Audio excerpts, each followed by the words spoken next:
At 3:50 in the morning on January 2nd, 1972, a black Cadillac limousine pulled to the curb outside the Pierre Hotel on Fifth Avenue.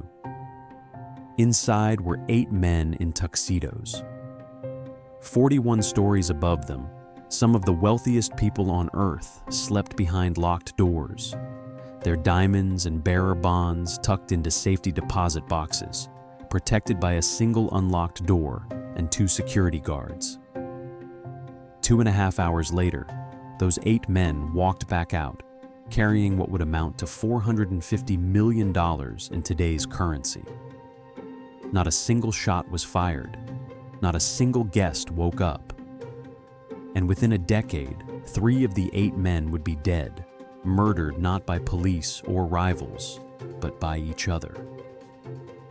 Chapter 1. A Corsican's Bet Against the Crash. In 1930, while bread lines stretched across Manhattan, a former dishwasher opened the most expensive hotel in America.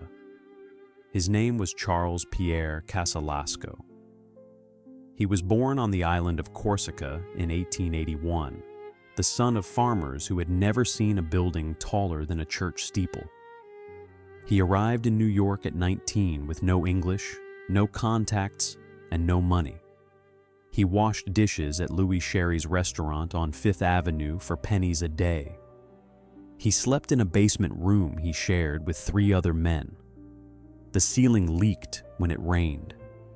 He mopped it with the same rags he used on the kitchen floor. But Casalasco watched everything. He studied the guests who came through Sherry's gilded doors. He memorized how the waiters folded napkins. He learned which wines the bankers ordered and which cigars the railroad men smoked after dessert. Within 5 years, he had moved from the kitchen to the dining room. Within 10, he managed the restaurant. Within 15, he owned it. By 1925, the man now calling himself Charles Pierre had become one of the most respected hoteliers in New York City. He ran a small but exclusive establishment on Park Avenue. His guests included the Vanderbilts, the Astors, and a rotating cast of European royalty who expected their eggs at a precise temperature and their sheets pressed with lavender water. Pierre delivered, every time. He had a gift for anticipating what the very rich wanted before they knew they wanted it. And what Charles Pierre wanted was a monument. He found his site at the southeast corner of Central Park, Fifth Avenue and 61st Street, the most valuable corner in the Western Hemisphere. He hired the firm of Schulze and Weaver, the same architects who had designed the Waldorf Astoria and the Sherry Netherland. He wanted 41 stories of Indiana limestone, a copper mansard roof visible from the park, and interiors that would make the Ritz in Paris look provincial. The budget was $15 million. In 1930, that figure could have built a small city. Pierre raised it from 3 men: Walter Chrysler, the automaker whose own skyscraper was rising a mile downtown; E.F. Hutton, the brokerage titan whose wife, Marjorie Merriweather Post, collected Fabergé eggs and Russian palaces; and Otto Kahn, the banker who had personally financed the Metropolitan Opera.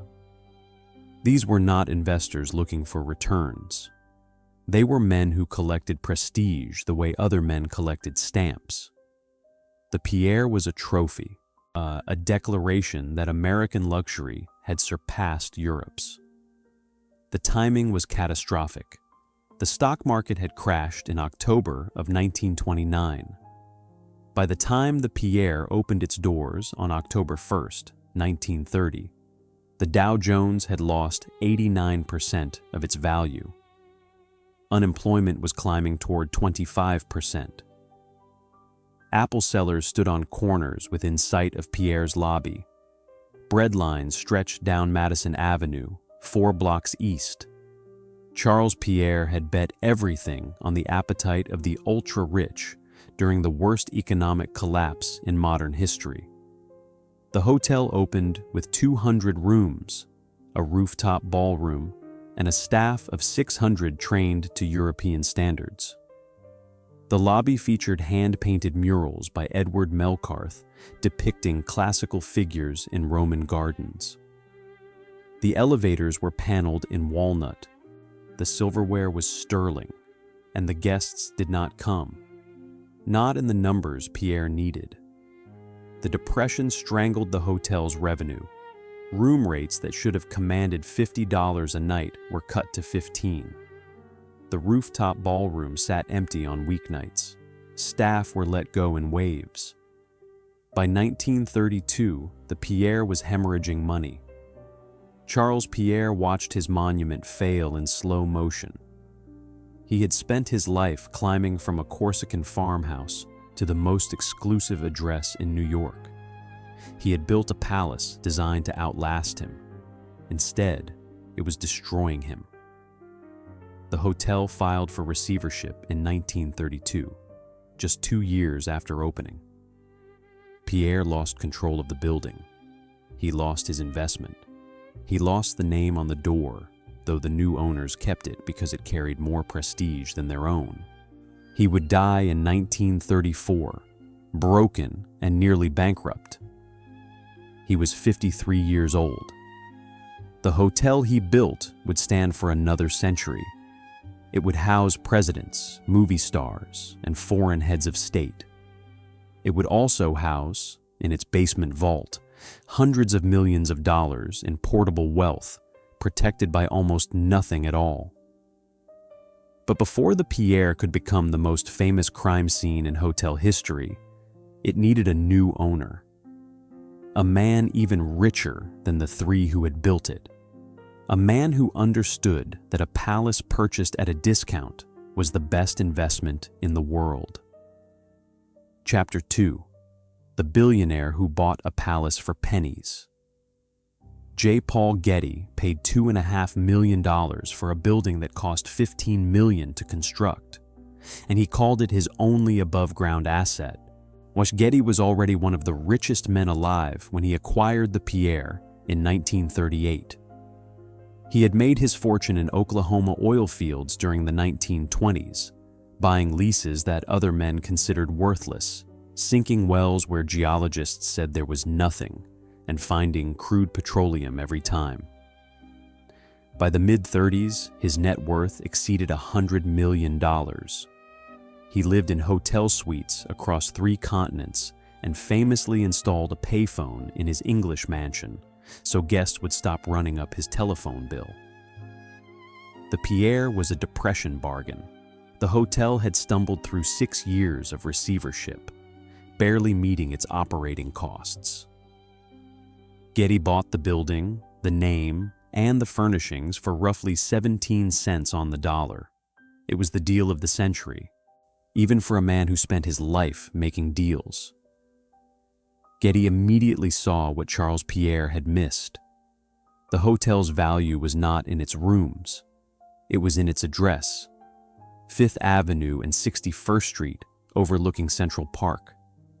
In a city where real estate was destiny, the Pierre occupied the single most desirable residential corner in Manhattan. Getty converted 75 of the hotel's upper-floor rooms into cooperative apartments. He sold them to people whose names appeared regularly in the society columns of the New York Times. Elizabeth Taylor bought one. So did Cary Grant. So did the Shah of Iran's sister, Princess Ashraf Pahlavi. Aristotle Onassis kept a suite. A rotating cast of Saudi princes, European industrialists, and American heiresses filled the upper floors. Below them, the hotel continued to operate as one of the most exclusive addresses in the world, with nightly rates that exceeded $100 by the mid-1960s. The result was a building that functioned as 2 things simultaneously. Above the 20th floor, it was a residential fortress for people who measured their wealth in 8 and 9 figures. Below the 20th floor, It was a hotel where visiting dignitaries, corporate executives, and Hollywood celebrities paid premium rates for the privilege of sleeping under the same copper roof. Both populations shared one critical resource: the safety deposit vault. The vault sat behind the cashier's desk on the lobby level. It was not a vault in any meaningful sense. There was no reinforced steel door, no time lock, no biometric scanner, no alarm system wired to a central monitoring station. The room contained rows of brass deposit boxes, each opened with a key held by the guest and a master key held by the hotel. Access was controlled by a single staff member and governed by an index card system. Each card listed the box number, the guest's name, and the date of last access. The residents and guests of the Pierre stored everything in those boxes: diamond necklaces, emerald brooches, ruby tiaras, bearer bonds worth hundreds of thousands of dollars each, redeemable by anyone who held them, stock certificates, rare coins, cash in multiple currencies. One resident reportedly kept over $3 million in uncut gems in a single box. Another stored a collection of antique pocket watches valued at $800,000. No one questioned the security. The Pierre was the Pierre. Its guests assumed that the grandeur of the address constituted protection, that the lobby staff, the doormen, the reservation system, and the social exclusivity of the building formed an invisible barrier that common criminals could never penetrate. This was the thinking of people who had never been robbed. It was the thinking of people who confused respect with safety, who believed that the deference paid to their wealth by bellhops and headwaiters extended to the entire population of New York City. This assumption was the most expensive mistake in American hotel history. The concentration of wealth behind minimal security was not unique to the Pierre, but the Pierre represented the extreme case. At the plaza, the safety deposit vault was at least monitored by a dedicated night cashier and a security guard posted within sight of the door. At the Waldorf, the vault required 2 separate keys and a signature log that was reviewed each morning by management. The Pierre system was older, simpler, and built entirely on trust. It operated the way a country bank in a Vermont village operated. It assumed that everyone who walked through the door belonged there. By 1971, the Pierre housed an estimated $28 million in portable anonymous wealth, the equivalent of over $200 million today. The boxes were fullest during holiday weekends when banks were closed and residents deposited jewelry they had worn to parties. New Year's Eve was the peak. The women of the Pierre, dressed in their finest stones for the holiday galas, locked their doors, descended in walnut-paneled elevators, crossed lobbies that smelled of fresh flowers and furniture polish, attended parties where photographers from town and country recorded their necklaces and tiaras for publication, and then returned home and locked the stones away before going to bed. January 1st was a bank holiday. January 2nd was a Sunday. For a window of roughly 36 hours, the Pierre's lobby vault contained more concentrated, uninsured, portable wealth than almost any location in North America. And 2 men had been watching. Chapter 3. 2 thieves who studied the society pages. Bobby Comfort's neighbors in suburban Rochester thought he was a traveling salesman who drove a black Thunderbird. He was 42 years old in the autumn of 1971.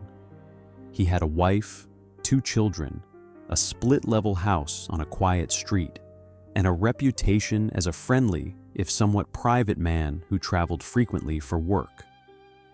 He paid his bills on time. He mowed his lawn on Saturdays. He attended his children's school events when he was in town. What his neighbors did not know was that Bobby Comfort was one of the most accomplished hotel thieves in the northeastern United States.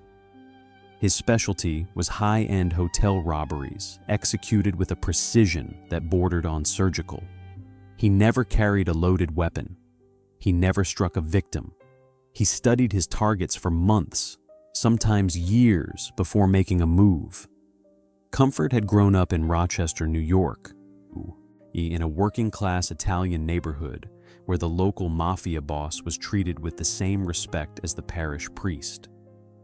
He drifted into petty crime as a teenager, graduated to burglary in his 20s, and discovered his true talent in his 30s.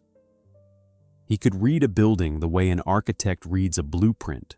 He noticed things other thieves missed: the gap between shift changes, the blind spots in a lobby's sightlines, the moment when a night clerk's attention drifted from the security monitors to his newspaper. His partner was his opposite in almost every way. Sami Nalo was born Milad Sami Nalo in Lebanon. He had arrived in New York in the late 1950s and immediately immersed himself in the city's underworld. Where Comfort was quiet and methodical, Nalo was loud, flashy, and reckless. He ran a nightclub called the Port Said on Atlantic Avenue in Brooklyn, a smoky room where Middle Eastern music played until 3 in the morning, and deals were made over glasses of arak. Nalo dressed in expensive suits. He drove luxury cars. He kept company with women who were not his wife. He gambled heavily, bet on horses and football, and owed money to bookmakers across 3 boroughs. He was charming, volatile, and utterly incapable of keeping a low profile. If Comfort was the architect, Nalo was the engine. He recruited, he financed, he pushed. Together, they had spent the late 1960s robbing New York's grandest hotels with an efficiency that made the NYPD's Major Crimes Unit look incompetent. The Sherry Netherland, the Drake, the Carlisle, the St. Regis. Each job followed the same template.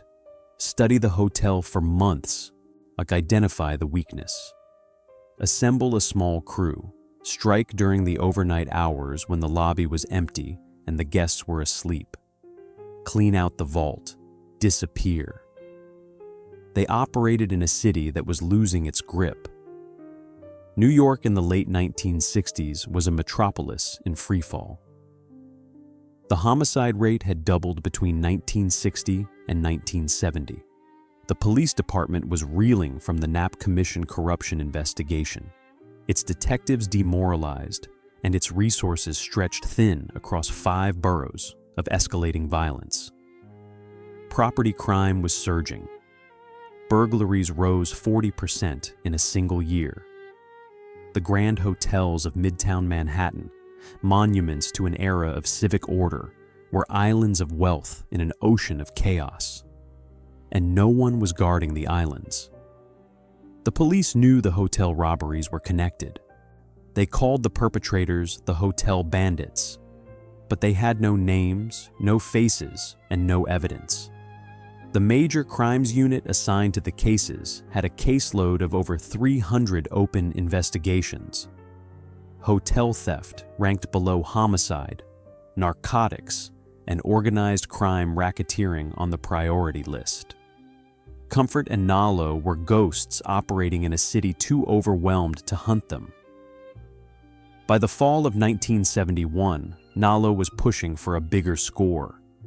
His gambling debts were mounting. His bookmakers were losing patience.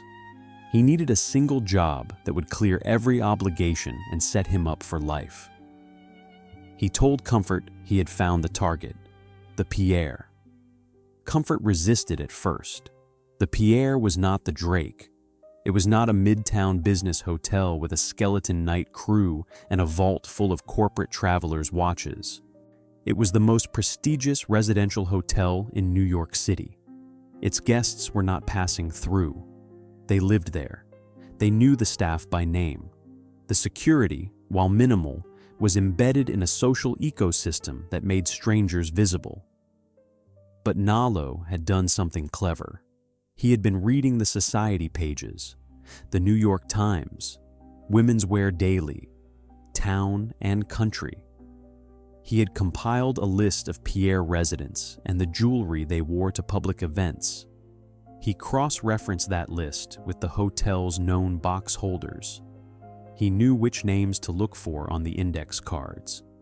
He knew which boxes held diamonds and which held documents.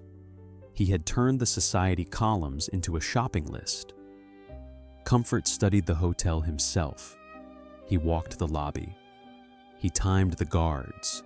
He counted the entrances. He noted the position of the cashier's desk relative to the elevators. He called the front desk at 3 in the morning and measured how long it took someone to answer. He watched the shift changes. He mapped the dead zones. What he found confirmed Nallo's instinct. The Pierre was wide open. 2 guards on the overnight shift. A single entrance controlled by a buzzer. No cameras in the vault. No alarm on the deposit room door. No armed response. The building's only real security was its reputation. On December 30th, 1971, 8 men gathered in the back room of the Port Said nightclub in Brooklyn. Nallo laid out the plan. Comfort walked them through the floor plan. The target was announced. The Pierre Hotel. New Year's weekend. The richest vault in New York. But there was one problem. So the Pierre sat on the east side of Manhattan, and the east side belonged to someone else. Chapter 4. The Mob Tax. Nobody could refuse. Before they could rob the richest people in New York, 8 thieves had to ask permission from the men who owned the street. This was not a figure of speech. In 1971, the 5 families of New York's Cosa Nostra operated a territorial system as rigid and codified as any government's zoning laws. Every block of every borough fell under the jurisdiction of a specific family. Every significant criminal enterprise operating within that territory owed a percentage of its income to the family that controlled it. This was the tax. It was collected with the same regularity as Con Edison's electric bills and enforced with considerably more violence. The Pierre Hotel sat in the heart of Lucchese family territory. The Luccheses controlled a corridor that ran from the Upper East Side of Manhattan to John F. Kennedy International Airport in Queens, a strip of real estate that generated tens of millions of dollars a year in tribute from loan sharks, gambling operations, labor unions, and theft rings. The family's acting boss in early 1972 was Carmine Tramunti. But the man who controlled the street-level operations, the man whose permission was actually required, was Christy "Tick" Furnari. Furnari operated out of a storefront social club in the Bronx. He was a small, quiet man with a reputation for mathematical precision. He did not raise his voice. He did not make threats. He simply stated the terms and expected compliance. The terms for any significant theft operation within Lucchese territory were well established. The family took 33% off the top. Not 33% of the profits. 33% of the gross take before expenses, before the crew was paid, before anyone counted their share. Nallo understood this. He had operated in New York long enough to know that no job of this magnitude could proceed without family approval. He arranged a meeting with Furnari through an intermediary. The conversation was brief. Furnari asked 2 questions: how much and when? Nallo gave his estimates.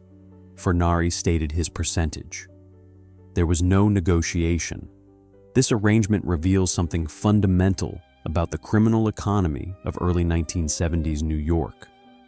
The mafia did not simply extort independent operators. It provided a service. Furnari's approval came with an implicit guarantee. If the crew was arrested, the family's lawyers would be available. If the crew needed to fence the goods, the family's network of jewelers, pawnbrokers, and overseas buyers would handle the merchandise. If rival criminals attempted to hijack the proceeds, the family would intervene. The 33% was not a bribe, it was a franchise fee. And like any franchise, it came with obligations that ran both ways. The crew was expected to operate cleanly, no unnecessary violence, no publicity that could draw federal attention, no cooperation with law enforcement under any circumstances. Violation of any of these terms would be handled internally, and the penalty structure did not include fines. With Furnari's blessing secured, Nalo assembled the final crew. 8 men, each chosen for a specific skill. Bobby Comfort would lead the operation inside the hotel. He would handle the vault, manage the hostages, and maintain control of the lobby.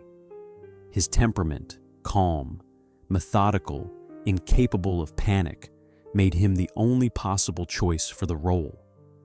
Nalo would drive the lead vehicle and coordinate the timing from outside. He could not be inside the building. His personality was too volatile. Comfort knew this. Nalo, to his credit, accepted it. The remaining 6 included Ali Ben, a Lebanese associate of Nalo's who had worked the previous hotel jobs and knew the rhythm of a lobby operation. Al Green, another member of Nalo's Brooklyn Circle, experienced and reliable, a man who did exactly what he was told and never improvised. Bobby Germain, a safecracker whose hands were steadier than a surgeon's and who could open a standard brass hotel lockbox in under 90 seconds. Nick Sacco, the youngest member of the crew, recruited for his nerve and his silence. And 2 others whose identities would remain disputed for decades. Men who moved through the criminal underworld under multiple names and vanished after the job was done. The logistics required the precision of a military operation. 3 vehicles were acquired, each through a different intermediary, each untraceable. A black Cadillac limousine was the centerpiece, chosen because a limousine pulling up to the Pierre at 4 in the morning would be invisible. Limousines arrived at the Pierre at all hours. Guests returned from late dinners, parties, and nightclubs in hired cars. The doorman would not blink. A van was parked 2 blocks north on Madison Avenue to receive the goods after transfer. And a sedan was positioned on 62nd Street as a secondary escape route in case the primary exit was compromised. 8 firearms were obtained through a contact in New Jersey, none of which would be loaded. Comfort was adamant on this point. He had studied enough botched robberies to know the pattern. Loaded weapons created panic. Panic created noise. Noise created witnesses. Witnesses created convictions. The guns were props. They existed to communicate control, nothing more. 36 pairs of handcuffs were purchased from a police supply store in Elizabeth, New Jersey, paid for in cash by a man who gave a false name and said he was buying supplies for a security company. Rolls of adhesive tape, nylon rope, pillowcases for the loot, are surgical gloves for every member of the crew. The tuxedos were rented from a formal wear shop in Brooklyn. Nalo insisted on this detail. 8 men in tuxedos entering the Pierre on New Year's weekend would look like guests returning from a party. 8 men in street clothes would look like a robbery. The crew rehearsed their roles in the back room of the Port Said over the final 2 days of 1971. Comfort drew the floor plan from memory on a sheet of butcher paper. He assigned positions. He timed scenarios. He drilled the crew on how to handle the phone if it rang, how to restrain the hostages without causing injury, how to identify the highest value boxes from the index cards. The plan was set for the early morning hours of January 2nd, not January 1st, when the overnight staff would be alert for trouble on New Year's Eve. But January 2nd, a Sunday, when the skeleton crew would be tired, hungover, and expecting nothing. By midnight on January 1st, the 8 men were dressed, armed, and waiting. The richest hotel in America had no idea what was coming. Chapter 5. 2.5 hours inside the Pierre. At 4:10 in the morning, a man identifying himself as Dr. Foster called the front desk and asked to be let in. The night clerk, a young man working the holiday shift, saw nothing unusual about the request. Guests called at all hours. Doctors made house calls. The buzzer clicked. The 61st Street side entrance unlocked, and the most audacious robbery in American history stepped through the door. 3 men entered first. They wore tuxedos with black bow ties. One carried a leather medical bag.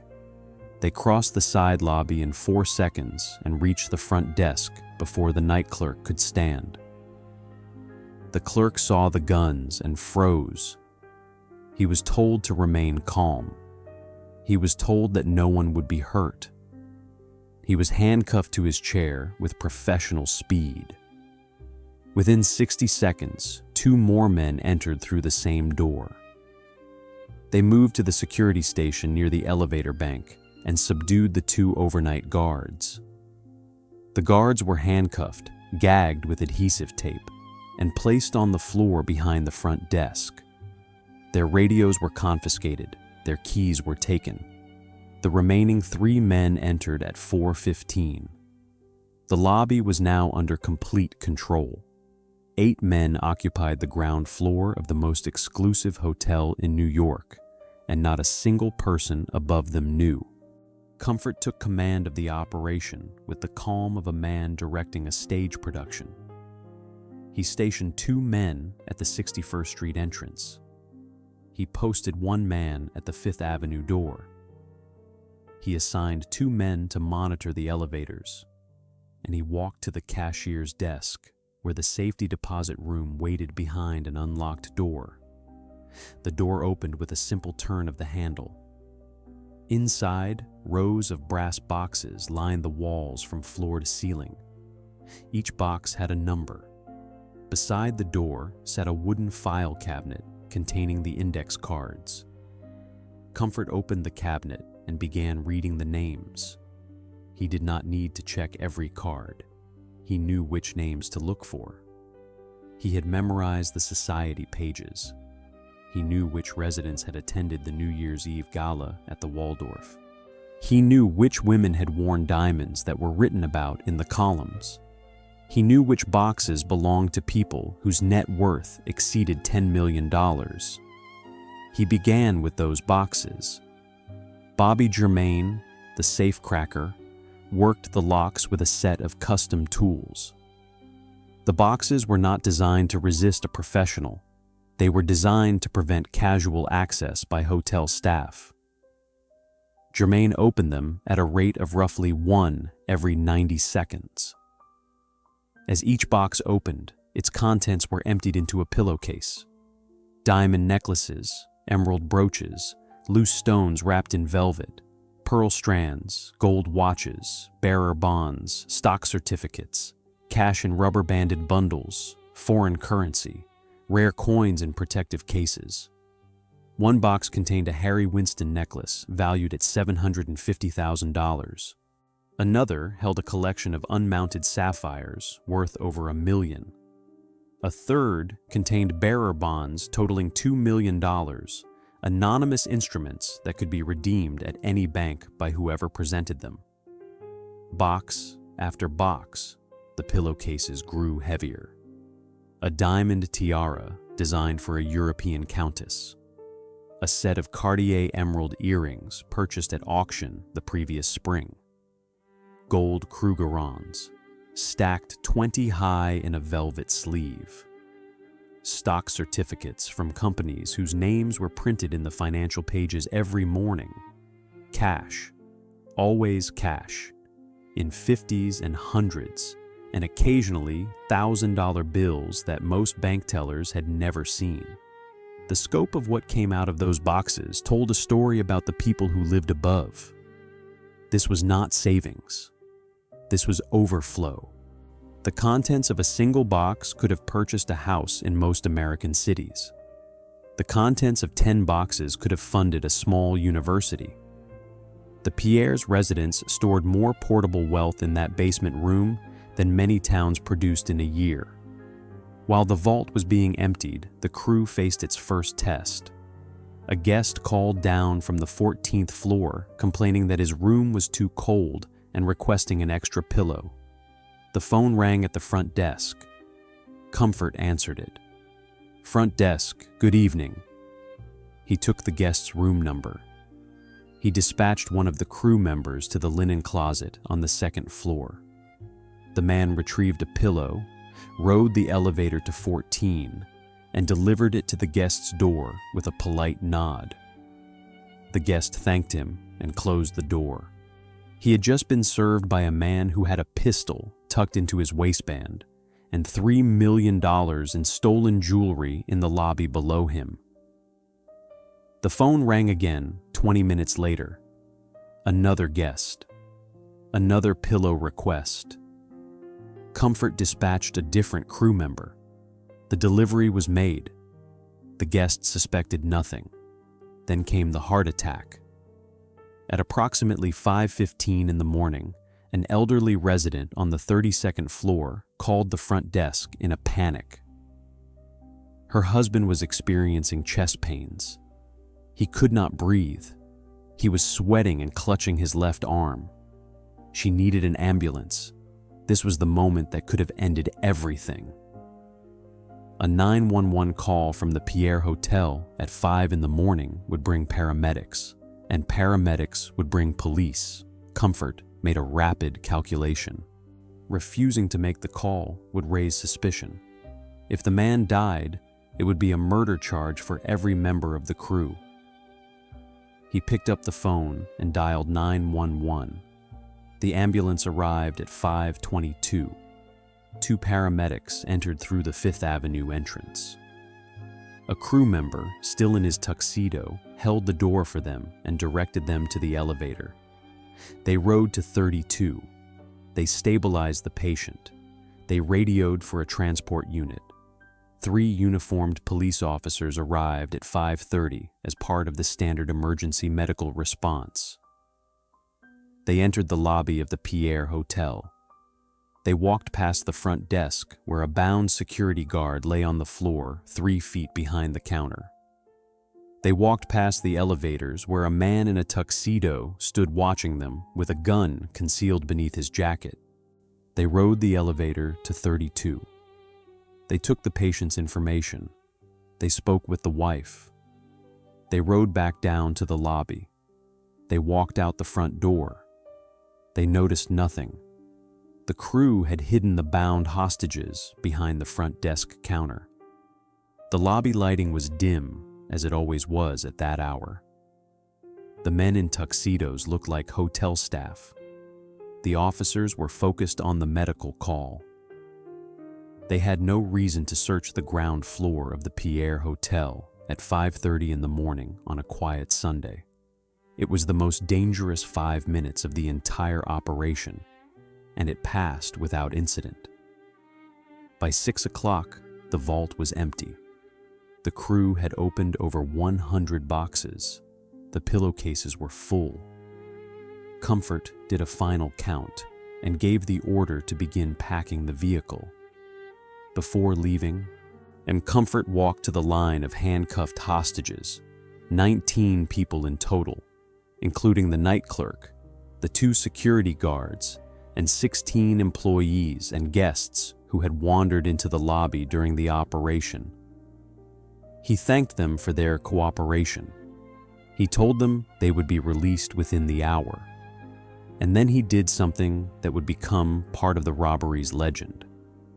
He handed each hostage a $20 bill, each one except the security guards. They received nothing. The message was deliberate. You had one job. At 6:30 in the morning, the 8 men walked out through the 61st Street entrance. They loaded the pillowcases into the Cadillac's trunk. They climbed into the car, 3 in front, 5 in back. The limousine pulled away from the curb and turned south on 5th Avenue. The morning sky was just beginning to lighten over Central Park. Behind them, 19 hostages sat bound and gagged in the lobby of the most expensive hotel in America. The first one would free himself 30 minutes later. The police would arrive at 7:15. By then, the crew was in 3 separate locations across 2 boroughs. The robbery had taken 2 hours and 20 minutes. Not a single shot was fired. Not a single guest above the lobby was disturbed. The total haul would eventually be estimated at $28 million, roughly $450 million in today's currency. It was the largest hotel robbery in American history, and it was about to become something much worse. Chapter 6. The Vault That Was Never a Vault. The Pierre's safety deposit room had no cameras, no alarm, and a door that could be opened with ordinary tools. This fact, which seems impossible by modern standards, was entirely consistent with the security culture of luxury hotels in early 1970s New York. The Pierre was not an outlier. It was the norm. And examining why reveals something uncomfortable about the relationship between wealth, status, and actual safety. In 1972, the Waldorf Astoria employed 11 overnight security guards. The Plaza had 8. The St. Regis had 6, plus a retired police officer who patrolled the lobby between midnight and 6. The Pierre had 2. 2 men, both unarmed, both paid less than the hotel's dishwashers, were responsible for the overnight security of a building that contained more portable wealth than most banks. The disparity was not accidental. It was philosophical. The Pierre's management believed, with the serene confidence of people who have never been robbed, that the hotel's prestige was itself a security system. The doorman screened arrivals. The reservation book filtered guests. The cooperative board vetted residents. The address, 5th Avenue and 61st Street, was its own velvet rope. Who would dare rob the Pierre? The safety deposit system amplified this vulnerability. Each box was tracked by an index card stored in an open wooden cabinet beside the vault door. The cards listed the box holder's name, room or apartment number, and date of last access. This system had been designed for the convenience of the cashier, who needed to quickly locate a guest's box when they came to retrieve their jewelry before dinner. It had not been designed with the possibility that a team of professional thieves might use it as a catalog. But that is exactly what happened. Comfort and his crew did not open every box in the vault. They cherry-picked. They read the names on the index cards and selected boxes belonging to residents whose wealth was public knowledge. The society pages had already done the intelligence work. When Comfort saw the name of a woman who had been photographed at the Met Gala wearing a diamond choker worth $500,000, he knew exactly which box to open first. The timing of the robbery exploited another systemic weakness. New Year's Eve was the single night of the year when the Pierre's boxes were guaranteed to be at maximum capacity. The residents had dressed for holiday parties. They had worn their finest jewelry, and they had returned late, deposited their stones, and gone to bed. The banks would not reopen until Monday morning. For 36 hours, the vault was a fishbowl. The single entry point was the final flaw. The Pierre's overnight access was controlled by a buzzer at the 61st Street door. A guest or visitor pressed the buzzer. The night clerk verified the caller over the intercom. The door was unlocked. This system assumed that anyone articulate enough to identify themselves over an intercom at 4 in the morning was legitimate. Dr. Foster's phone call bypassed even this minimal barrier. The combined effect of these failures created a security environment that was, in practical terms, equivalent to leaving a fortune on the sidewalk with a note asking people not to touch it. The Pierre relied on social convention, not physical security. It assumed that the world respected wealth. It assumed wrong. Consider the scale of what was left unguarded. $28 million in 1972 currency sat behind a door with no alarm, monitored by 2 men earning less than $10 an hour in a room with no cameras, in a building whose entry was controlled by a buzzer and the honor system. A mid-range branch bank in suburban New Jersey had more security than the wealthiest residential hotel in America. The irony was structural. The Pierre's very exclusivity had become its vulnerability. Because the hotel was so prestigious, its management could not imagine that anyone would breach the social contract that governed entry. The velvet rope was the only rope. The hotel industry's response was immediate and sweeping. Within 6 months of the robbery, the Pierre installed a closed-circuit camera system covering every entrance, elevator, and public area. The safety deposit room received a reinforced steel door with a time lock that engaged automatically at 10 each evening. Armed guards were added to the overnight shift. The index card system was replaced with a locked filing system that required management authorization to access.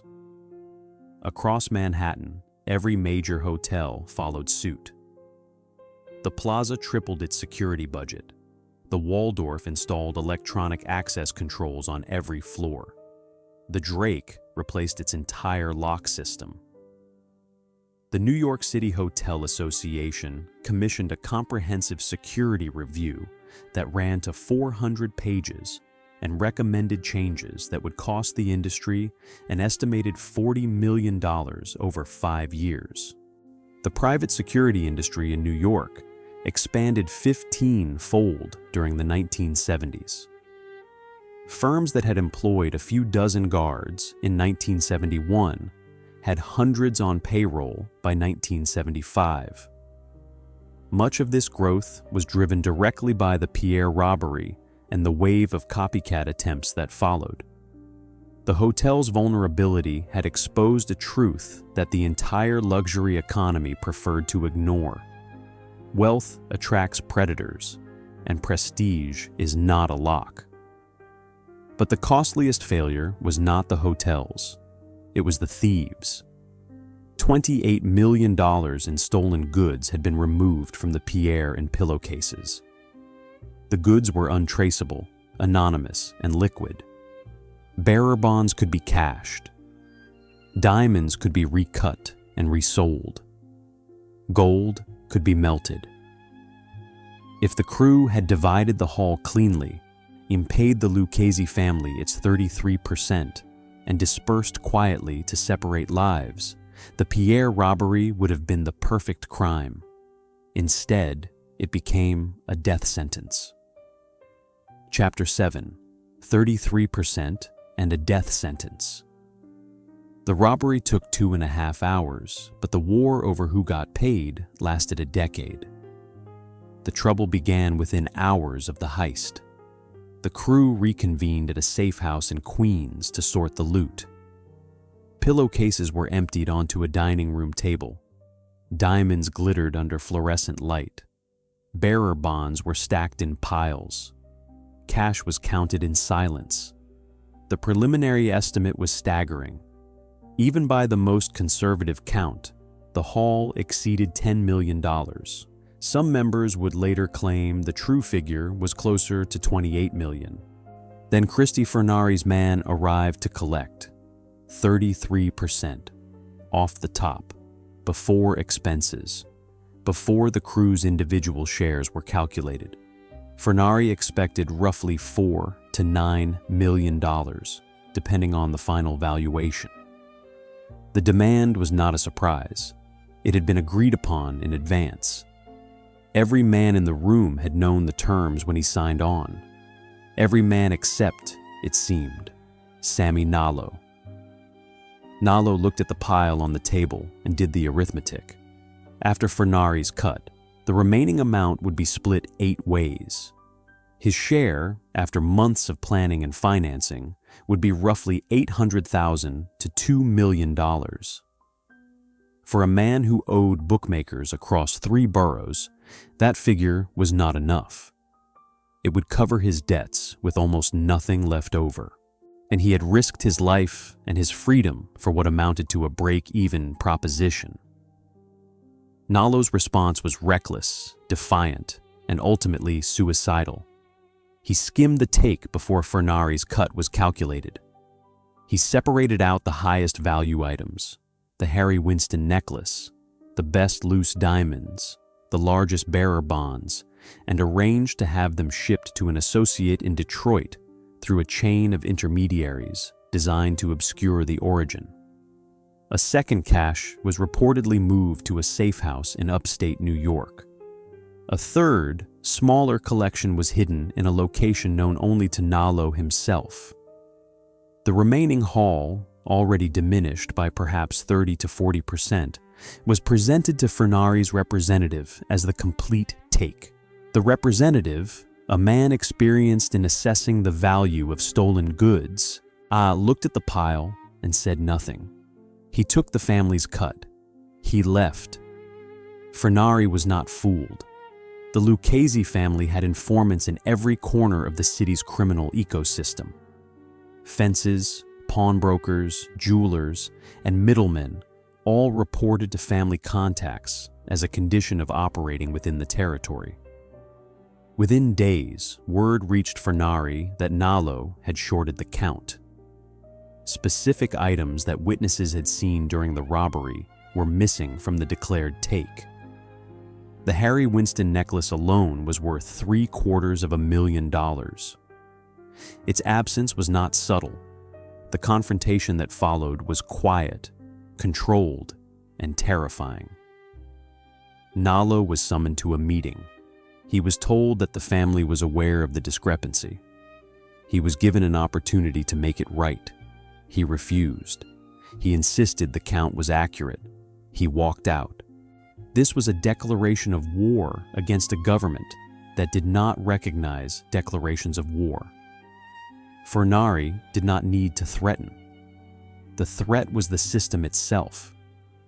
A man who cheated the family was a man who had removed himself from its protection. He was now outside the franchise.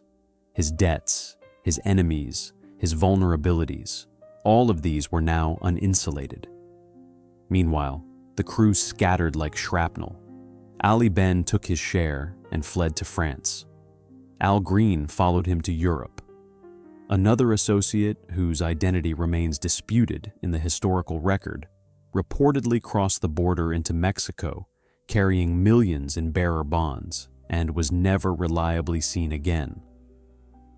Bobby Comfort returned to Rochester, resumed his cover as a traveling salesman, and waited for the heat to subside. Nalo could not run. His debts anchored him to New York. His bookmakers, who had extended credit on the expectation of a massive score, were demanding payment. His nightclub was hemorrhaging money. The Lucchese family's displeasure was circulating through the underworld like a credit downgrade. The proceeds of the largest hotel robbery in American history were now scattered across 3 continents in the hands of men who were running from each other, from the law, and from the organization that had made the entire operation possible. The crew that had moved through the Pierre with the discipline of a military unit had disintegrated within weeks. and the forces that would ultimately destroy them were already in motion. Chapter 8. The Necklace That Broke the Silence. A nervous man in Michigan walked into a police station carrying $750,000 in jewels, including a Harry Winston diamond necklace. The man was not a member of the Pierre crew. He was a fence, a middleman who bought and resold stolen goods, and he had received a shipment from Nalo's Detroit contact that was far too hot to hold. The Harry Winston necklace was the problem. It was one of a kind, a custom piece that had been designed for a specific client and was well documented in insurance records. Trying to sell it would be like trying to sell the Mona Lisa. Everyone would know where it came from. The fence made a decision that would unravel the entire case. He contacted the FBI and offered to surrender the jewels in exchange for immunity. The Bureau agreed. The necklace was recovered, and with it came information, names, dates, and a chain of custody that led directly back to the Pierre Hotel. The FBI was not starting from scratch. Agents in the Bureau's New York field office had been aware of Bobby Comfort and Sammy Nalo for years. The pair had surfaced during a prior investigation involving the actress Sophia Loren. In 1971, thieves had stolen nearly $1 million in jewelry from Loren's suite at the Hampshire House Hotel. The FBI had placed Comfort and Nalo under surveillance during that investigation, but had been unable to build a prosecutable case. The surveillance files, however, contained a wealth of intelligence about the pair's methods, associates, and habits. When the Pierre heist occurred 13 months later, the Bureau recognized the signature immediately. The hotel entry method, the hostage management, the selective targeting of boxes, the lack of violence. It was Comfort and Nalo's template, scaled up to an unprecedented magnitude. The Detroit necklace gave the Bureau its entry point. Agents began working backward from the fence, tracing the chain of possession through intermediaries until they reached Nalo's inner circle. Wiretaps were authorized. Informants were developed. Over the following months, the FBI assembled a case that was circumstantially overwhelming, but physically thin. They knew who had done it. They could prove the jewelry had passed through specific hands. But they could not place any individual crew member inside the Pierre Hotel on the night of the robbery. The hostages had seen men in tuxedos wearing gloves, no fingerprints, no DNA, a technology that did not yet exist. No security camera footage because there were no cameras. Comfort was arrested in Rochester in the fall of 1972. FBI agents arrived at his split-level house on a Tuesday morning. His wife answered the door. Comfort was sitting at the kitchen table reading the newspaper, dressed in a cardigan and slippers, looking exactly like the traveling salesman his neighbors believed him to be. He did not resist. He did not run. He put down the newspaper, put on his shoes, and asked the agents if he could say goodbye to his children. They let him. It was the last time his family would see him as a free man for nearly 2 years.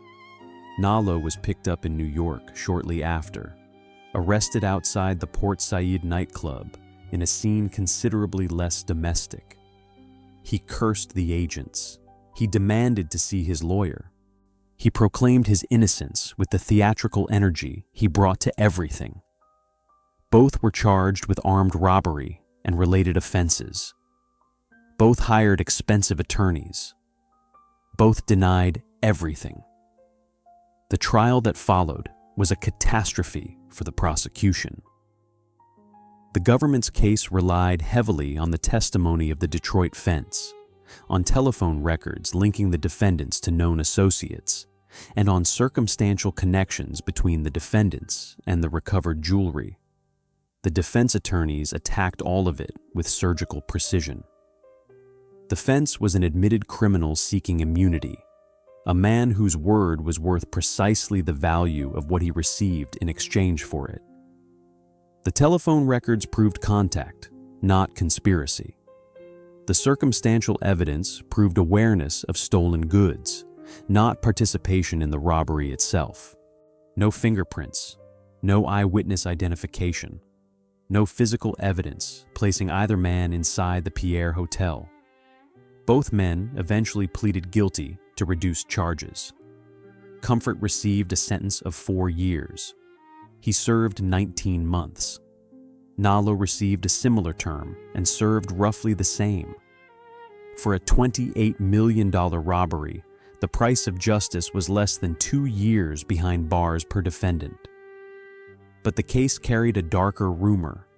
Law enforcement sources and subsequent journalistic investigations alleged that the presiding judge had received a payment of between $250,000 and $500,000 to ensure lenient sentencing. The allegation was never proven in court. The judge denied it until his death. But the persistent whisper of judicial corruption added one more layer to the Pierre story's central thesis. Every system, from the hotel's security to the criminal hierarchy to the courts themselves, was compromised by the same gravitational pull of money. The guilty pleas and light sentences closed the criminal case, but resolved nothing. The vast majority of the stolen goods were never recovered. Of the estimated $28 million haul, the FBI accounted for roughly $2 million in returned jewelry and bonds. The remaining $26 million, including bearer bonds that could be cashed anonymously at any bank, vanished into the global underground economy, and the men who had taken it were now marked. Chapter 9: The Crew That Killed Itself. Donald Francos had been promised $750,000 and received $50,000, and he was a man who killed people for a living. Francos was a contract killer associated with the Lucchese family. He was not a member of the Pierre crew, but he had provided logistical support in the planning stages and had been promised a significant payment from the proceeds. When Nalo's skimming reduced the available pool, Francos's payout was cut to a fraction of the agreed amount. In the arithmetic of organized crime, this was not a breach of contract. It was a death warrant. Francos was patient. He waited 9 years. During that time, the Pierre crew drifted apart, driven by mutual suspicion, dwindling funds, and the persistent attention of federal investigators. Ali Ben and Al Green had returned from Europe by the late 1970s, their shares largely spent. Comfort had retreated deeper into domesticity, his health declining. Nalo continued to gamble, borrow, and court trouble with the compulsive energy of a man who could not stop moving.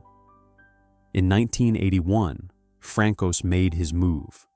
Ali Ben was shot and killed in circumstances that remain disputed in the historical record. Some accounts place his death in New York. Others suggest he was killed abroad.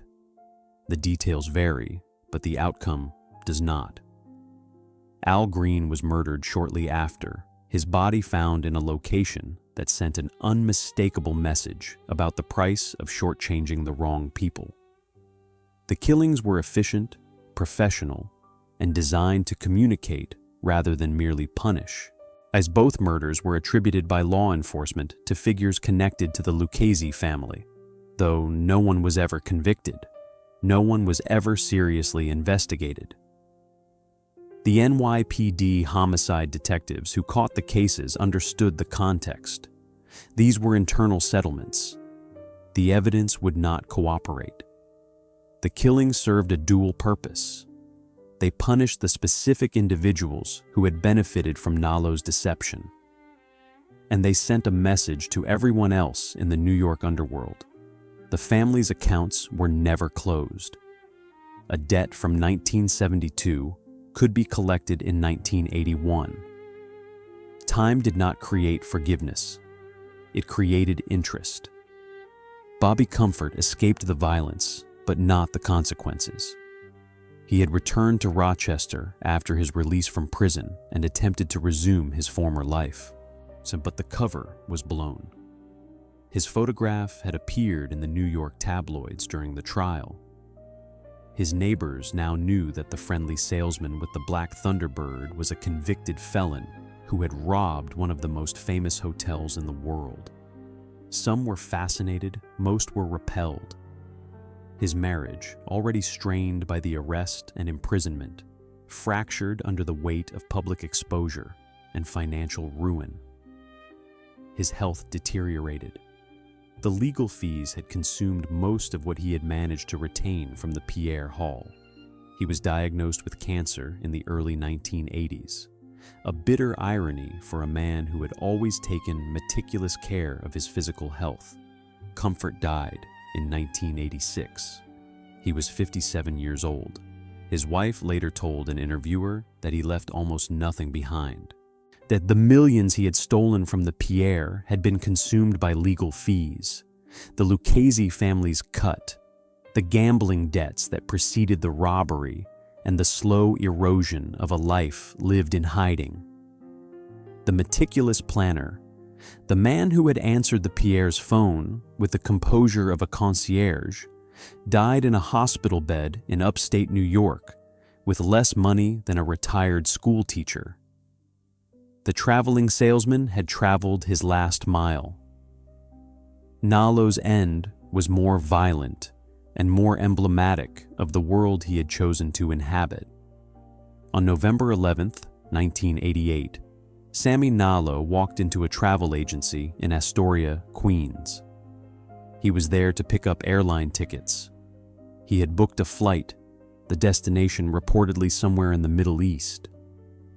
He was 62 years old, still flashy, still gambling, and still owing money to people who did not send collection letters. A man entered the travel agency behind him. The man produced a firearm and shot Nalo multiple times. Nalo fell to the floor. According to witnesses, he was still conscious when the paramedics arrived. He spoke. He named his killer. He provided enough detail to identify the gunman with reasonable certainty. Nalo died at the hospital. His dying words, his identification of his murderer, were presented to the court as evidence. The judge ruled them inadmissible. The legal reasoning was technical. The statements did not meet the precise evidentiary standards for dying declarations under New York law. The man Nalo identified was acquitted. Sammy Nalo had been killed by his own world, and his last act of testimony was silenced by the legal system he had spent his life circumventing. The symmetry was almost literary. By the late 1980s, the ledger of the Pierre crew was nearly closed. 3 men murdered, 1 dead of cancer, others scattered into obscurity under assumed names. The $28 million had evaporated across a decade of legal fees, mob tributes, gambling debts, and the corrosive cost of running. Only 1 member of the crew was still alive and still free. A man who had made a different choice when the walls closed in. A man who traded everything he was for the chance to become no one. Chapter 10: The Cat Who Disappeared. Nick Sacco entered the Witness Protection Program in 1974 and has not used his real name since. Sacco was the youngest member of the Pierre crew. He had grown up in Brooklyn during the post-war years, a neighborhood where opportunity came in 2 varieties: the legitimate kind that required patience and the other kind that required nerve. Sacco had nerve.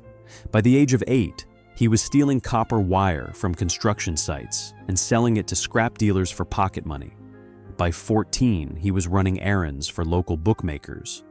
By 20, he was a skilled burglar with a reputation for quiet competence. He was recruited for the Pierre job by Nalo, who admired his calm under pressure.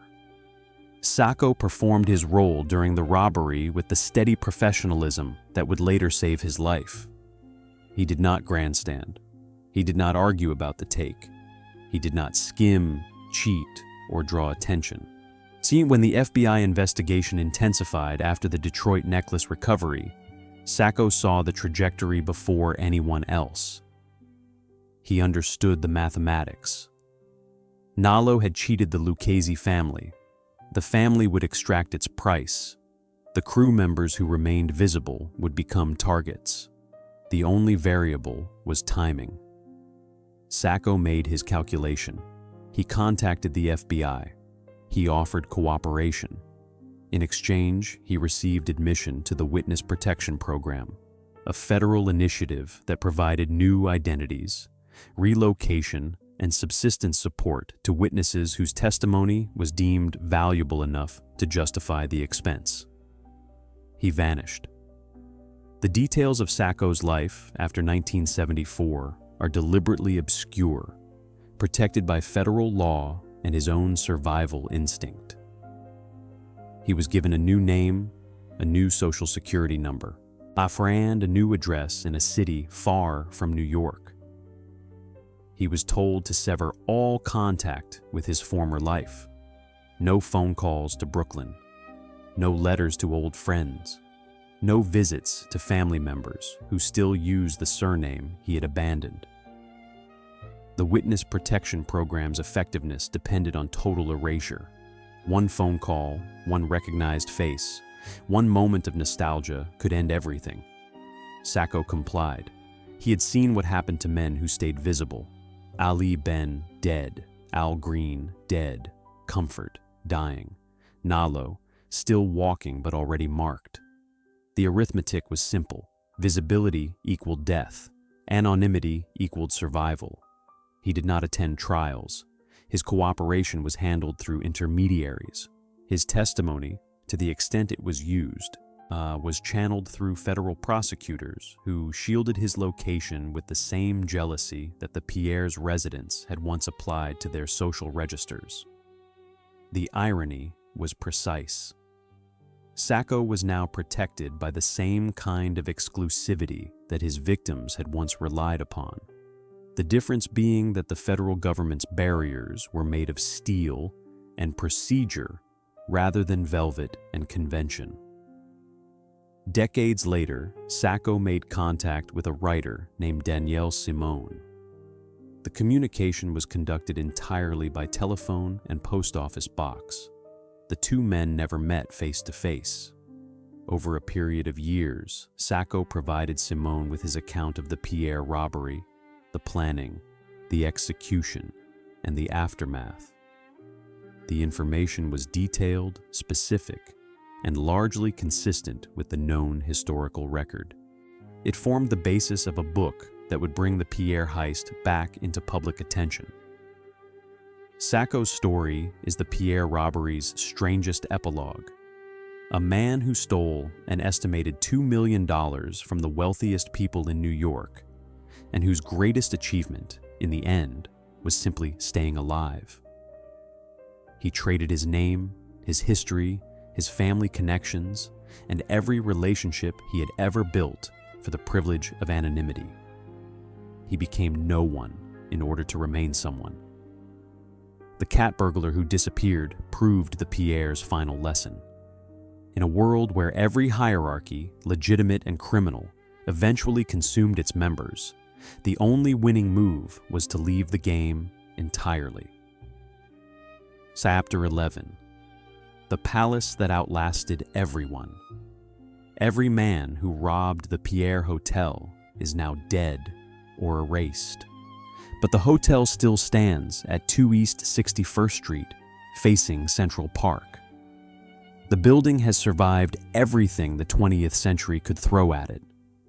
The depression that killed its founder, the war that emptied its suites, the robbery that exposed its pretensions, the fiscal crisis of the 1970s that nearly bankrupted the city around it, the real estate collapses of 1987 and 2008. Through each crisis, the Pierre endured, adapted, and reinvented itself with the resilience of a building that was simply too valuable to fail. In 2005, the Indian conglomerate Tata Group acquired the Pierre's Hotel operations. The deal signaled a shift in the building's identity. The Pierre was no longer a monument to old American wealth. It was a node in a global luxury network that stretched from Mumbai to London to New York. Tata invested over $100 million in a renovation that restored the lobby's Melkarth murals, modernized the guest rooms, and upgraded the security systems to standards that would have been unimaginable in 1972. Biometric locks, 24-hour armed security, camera coverage measured in hundreds of positions, electronic access control on every floor. The cooperative apartments above the hotel continued to attract buyers whose wealth defied ordinary comprehension.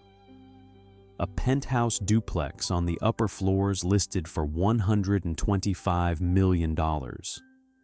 Buyers from the Gulf states, Russian oligarchs, Chinese industrialists, and American tech billionaires competed for the address. 2 East 61st Street remained, a century after its construction, one of the 5 most prestigious residential addresses in the world. In 2024, reports surfaced that the Sultan of Brunei was in discussions to acquire a significant stake in the property. The cooperative residents, many of whom had owned their apartments for decades, mounted legal challenges. The building that had been born from the collision of ambition and catastrophe was still generating conflict, still attracting wealth, still operating at the intersection of money and power that Charles Pierre Casalasco had identified in 1930.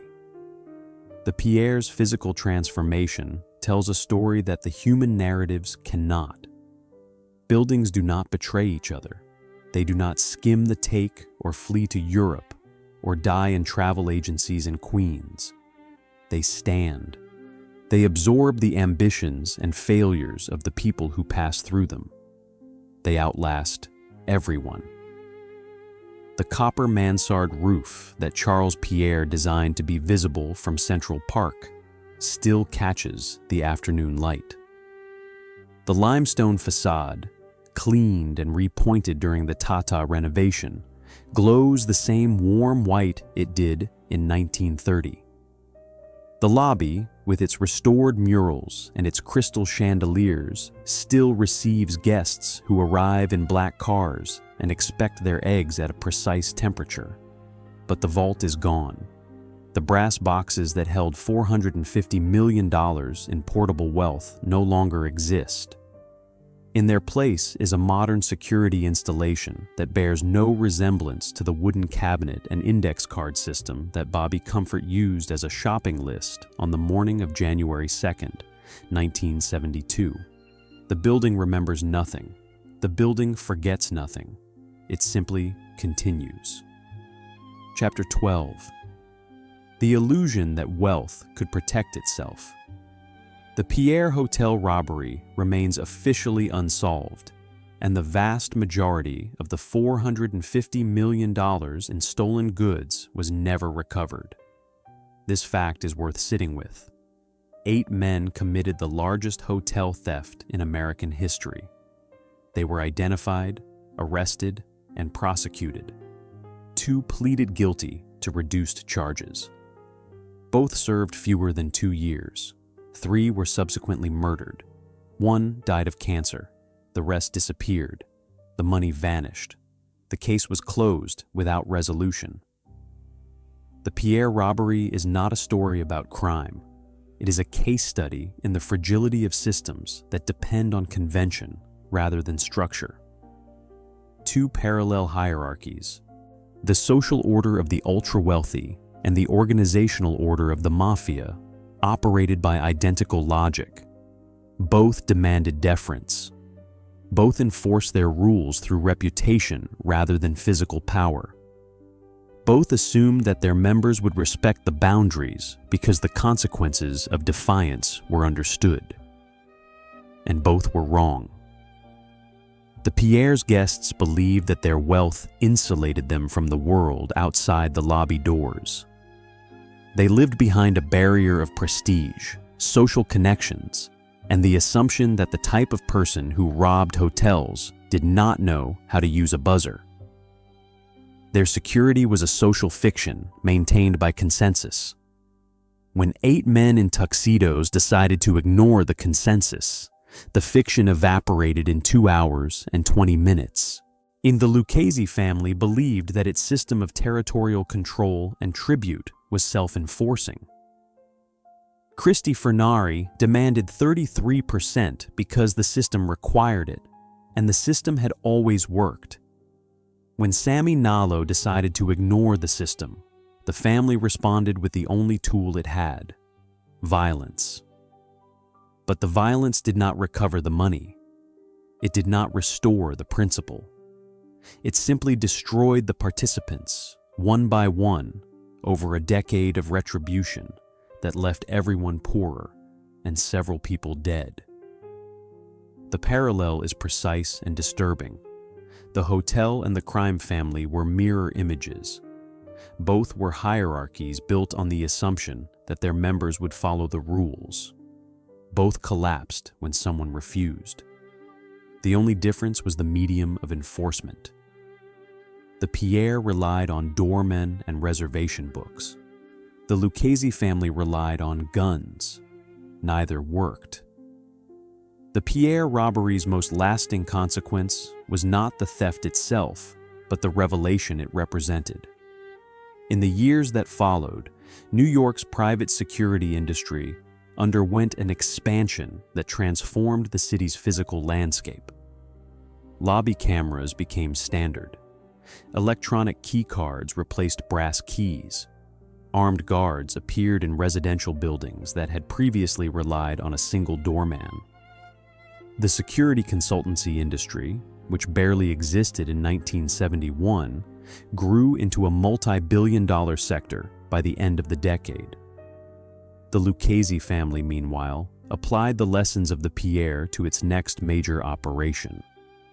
In December of 1978, associates of the family robbed the Lufthansa cargo terminal at John F. Kennedy Airport, stealing $5 million in cash and $875,000 in jewels.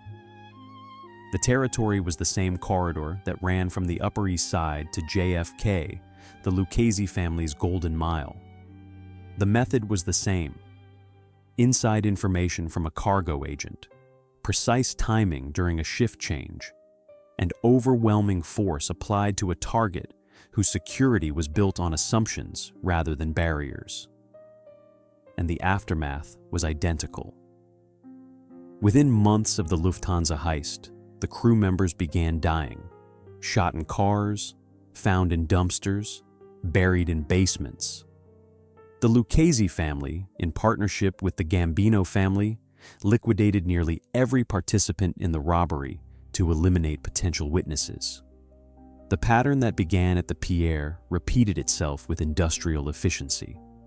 The system consumed its own operators. The franchise devoured its franchisees. Jimmy Burke, the man who orchestrated the Lufthansa job, had studied the Pierre robbery. He knew its template. He knew its success. What he apparently failed to study was its aftermath. Or perhaps he studied it perfectly and concluded that the solution to the Pierre crew's undoing was not loyalty, but elimination. Either way, the lesson was the same. The system ate everyone. This is the Pierre Hotel's ultimate lesson. Hierarchies do not protect their members. They consume them. The guests who trusted the hotel's grandeur were robbed. The thieves who trusted the criminal order were murdered. The systems that both groups depended upon, the social conventions of wealth and the organizational conventions of crime, functioned only as long as everyone agreed to pretend they were real. The Pierre robbery stripped away a comfortable fiction that American society preferred to maintain, that wealth was armor, that living on Fifth Avenue, behind doormen and reservation books, and the invisible force field of social prestige, provided actual security. It did not. The Pierre's vulnerability was not a failure of technology. It was a failure of imagination. The hotel's management and its residents could not conceive of a threat that arrived in a limousine wearing tuxedos and speaking in polite tones. The threat looked exactly like the clientele, and that was precisely the point. 8 men in tuxedos proved that the emperor had no clothes, and then they proved it again on themselves. The Pierre still stands. The money is still missing. And the illusion that wealth can protect itself remains, as it always was, the most expensive delusion in America,